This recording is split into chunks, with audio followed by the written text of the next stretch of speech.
ये सिर्फ मुसलमानों की लड़ाई नहीं है। मुसलमानों के लिए हिंदुओं, सिखों, ईसाइयों, बुद्धिस्टों की भी लड़ाई है। और मुझे बेहद खुशी है कि 2-3 जो महत्वपूर्ण पहलू थे उस पर सर्वोच्च न्यायालय ने एक दिशा दी।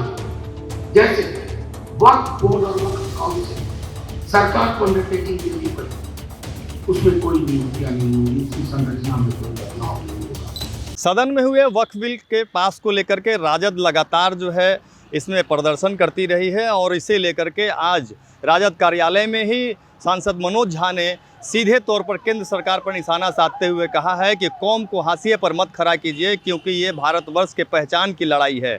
आइए सुनते हैं क्या कर रहे हैं सांसद मनोज झा। रहा है वक्फ को लेकर के वो मॉनिटर करते हैं, संलिप्त पूछते हैं, नेता प्रतिपक्ष एक मिनट यहां से देख रहे हैं। हमारा आंकड़ा दोनों सदनों में बहुत अच्छा था और ये मैं दोबारा कह रहा हूं आपके समक्ष, ये सिर्फ मुसलमानों की लड़ाई नहीं है। मुसलमानों के लिए हिंदुओं, सिखों, ईसाइयों, बुद्धिस्टों की भी लड़ाई है। सब ने मिलकर के ये संघर्ष किया।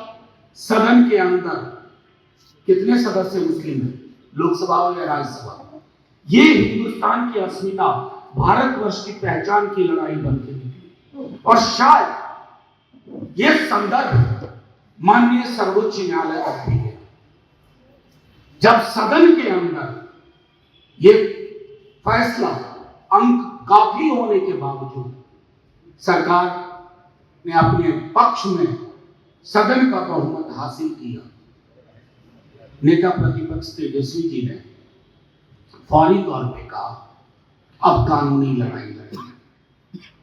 राष्ट्रीय Janata Dal one of the earliest petitioner इस पूरे मसले में, और जो 10 पिटीशन पर माननीय सर्वोच्च न्यायालय ने चर्चा की, उस 10 में प्रमुखता से राष्ट्रीय जनता दल का पिटीशन।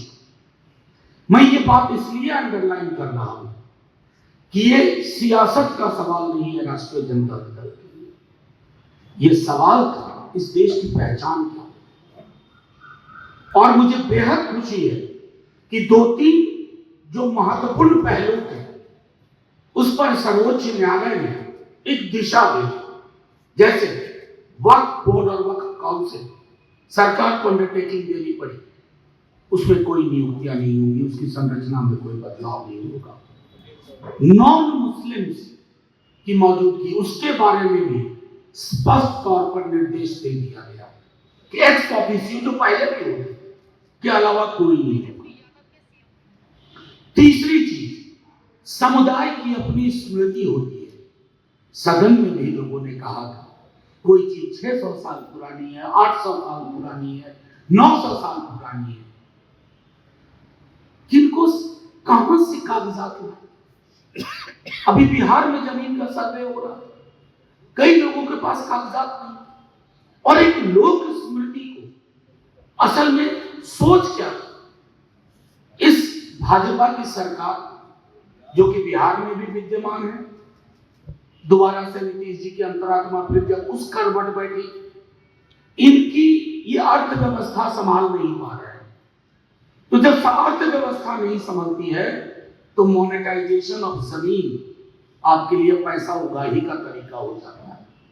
आपके मित्रों की लंबी फहरिस्त है, आप उनको उपकृत करना चाहते हैं, नाम लेने का कोई फायदा नहीं। सुना आपने, सीधे तौर पर उन्होंने केंद्र सरकार पर निशाना साधा और सर्वोच्च न्यायालय को धन्यवाद भी दिया है कि कई मायनों में कई पहलू हैं, इस पहलू को देखने की ज़रूरत है। चूँकि जो समस्याएं हैं कुछ लोगों के साथ, उसमें 10 पिटीशन जो है राजद की ओर से गया था और माननीय न्यायालय ने उसे ध्यान से समझा और देखा है। और हमारी लड़ाई इसके आगे और भी जारी रहेगी क्योंकि जिस तरीके से केंद्र सरकार अपने फ़ायदे के लिए वक्फ बिल में संशोधन को लेकर के कई जो है उन्हें बहुमत मिला था, उसके बाद जो है अभी हमारी लड़ाई इसलिए जारी रहेगी कि उसमें कई ऐसे पहलू हैं जो सर्वोच्च न्यायालय के पास है और न्यायालय का उन्होंने धन्यवाद दिया है कि आगे हमें आपसे उम्मीद है कि और भी बेहतर इसमें होगा।